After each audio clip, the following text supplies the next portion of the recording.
Hello everyone, মোৰ চেনেলৰ অন্য এটা ভিডিঅ'লৈ আপোনালোক সকলোকে পুনৰবাৰ স্বাগতম জনাইছোঁ।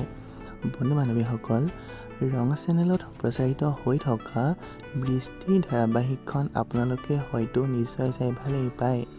এই বৃষ্টি ধাৰাবাহিকখনৰ আজিৰ খণ্ডটো চাবৰ বাবে বহুতো বেছি ইণ্টাৰেষ্টিং হ'বলৈ গৈ আছে, কিয়নো যোৱাটো খণ্ডত আমি দেখিবলৈ পাইছিলোঁ যে ঝৰ্ণাক মনদীপাই পলাই যাওঁতে ধৰিবলৈ যোৱা দেখিবলৈ পাইছিলোঁ আৰু কিশোৰ আৰু বীৰিণাই আমি সদায় জীউৰ ওচৰত থাকিম দেই বুলি কৈছিল। কিশোৰে জীউৰ মুখৰ পৰা দেউতা শব্দটো শুনাৰ বাবে আশা কৰিছিল। এতিয়া জীউৱে সঁচাকৈ কিশোৰক দেউতাক বুলি মাতিবনে বাৰু? আৰু আনফালে আমি দেখিবলৈ পাইছিলোঁ যে মনদীপাই ঝৰ্ণাক এৰেষ্ট কৰা দেখিবলৈ পাইছিলোঁ আৰু আনফালে আমি দেখিবলৈ পাইছিলোঁ যে কিশোৰক জীউৱে দুষ্টি তুমি নাকান্দিবা বুলি কৈছিল। তেতিয়াই বীৰিণাই জীউক এয়াই তোমাৰ দেউতা বুলি কৈছিল আৰু তেতিয়া তাইৰ আচল মা কোন বুলি সোধা দেখিবলৈ পাইছিলোঁ।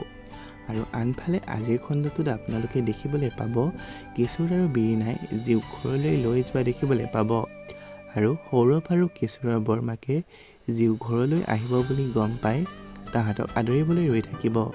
এতিয়া সকলোৱে আমি একেলগে থাকিম বুলি কোৱা দেখিবলৈ পাব।